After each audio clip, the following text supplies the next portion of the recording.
The Tabernacle Choir at Temple Square has performed for presidents, kings, and millions of people around the world. It's won a Grammy, and Ronald Reagan even named it America's Choir. But what happens when America's Choir prepares for one of its biggest performances in a century? I sat down with Mike Leavitt, former governor, cabinet member, and current president of the Tabernacle Choir at Temple Square, to talk about the choir's upcoming Hollywood Bowl concert, why sacred music moves people in ways words sometimes can't, and what he's learned about Jesus Christ after years of serving alongside the choir. I really hope you enjoy our conversation.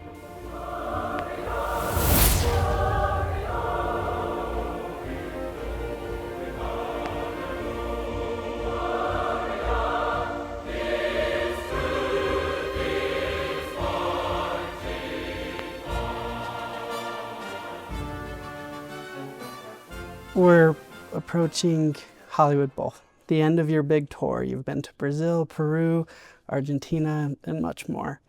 What's special about this Hollywood Bowl? Well, first, it's at the Hollywood Bowl, and that's an iconic venue where musicians of real consequence have performed. Yeah. Actually, this isn't the first time that the Tabernacle Choir has performed there. This will be the fourth time, and it is the 100th anniversary of the choir's first performance in 1926. I'm excited about that. Yeah. I'm excited about the fact that we're going to be actually performing not just for people in Hollywood. We're going to be performing to people all over the United States. Yeah. We'll have watch parties going on in probably 700 or so different places, in church buildings, different places. There's even a place that's rented a water park. I mean, it's going to be, I think, a profound event, a lot of places. And we believe people will be bringing their friends. It'll be a way for a lot of people to get acquainted with the church who might not have been before. So you talk about that. There's the potential of hundreds of thousands of people seeing this concert, right? I mean, we talked when we were just in there, the Brazil concert, millions and millions of you. It's amazing what the choir is doing.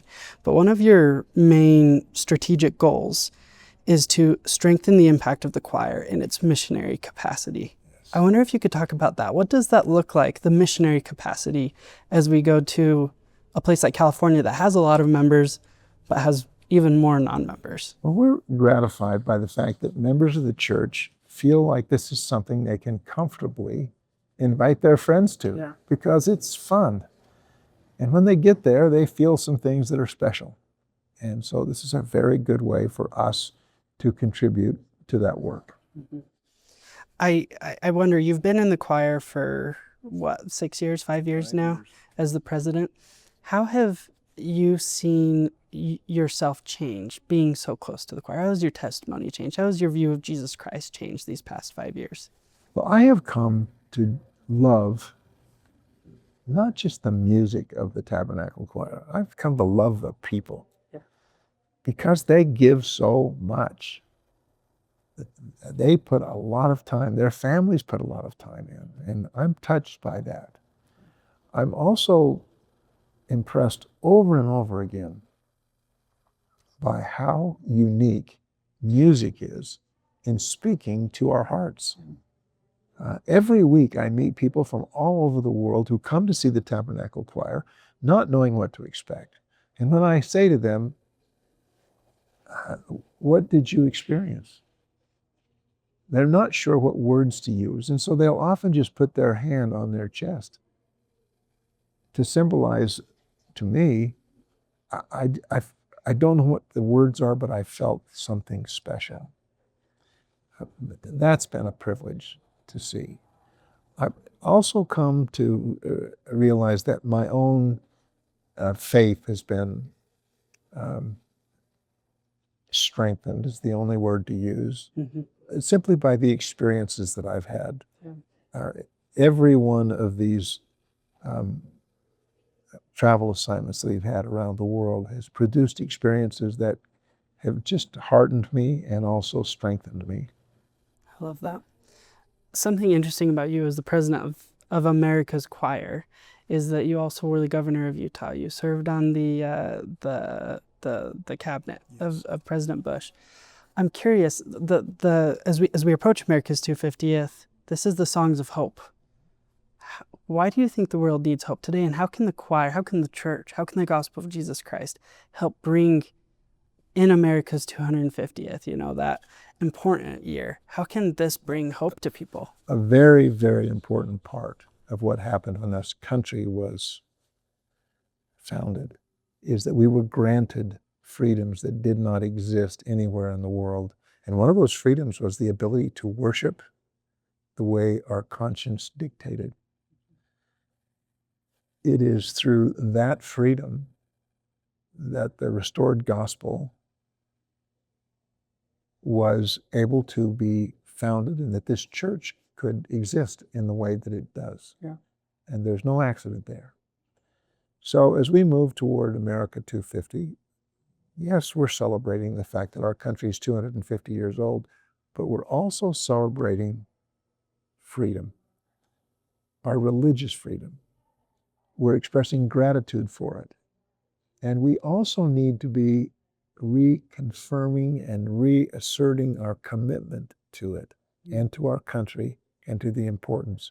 So this isn't just celebrating, it's expressing gratitude and it's recommitting ourselves. Mike, one of the special parts of this concert is the humanitarian aspect. I'm just curious if you could speak to that. Why did the choir choose to make that such a big part of this specific concert?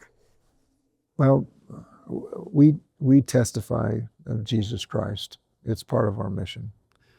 And acts of goodness and kindness are a good way to illustrate a Christ-like behavior. Mm-hmm. And how better to teach it than to practice it. Yeah. And so we decided to make this particular concert one that we would devote to a charitable purpose and illustrate acts of kindness.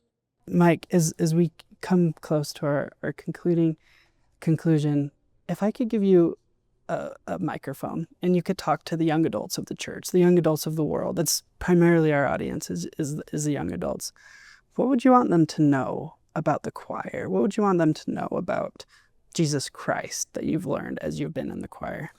I would want them to know that music, particularly sacred music, carries with it a set of feelings that while sometimes we don't know the exact words, we know the exact feelings. Mm. And that if a person is seeking to understand and seeking to feel and seeking to find their own sets of beliefs, that turn to music. Mm. Make music part of your study, make music part of what you surround yourself with. Sacred music produces sacred results.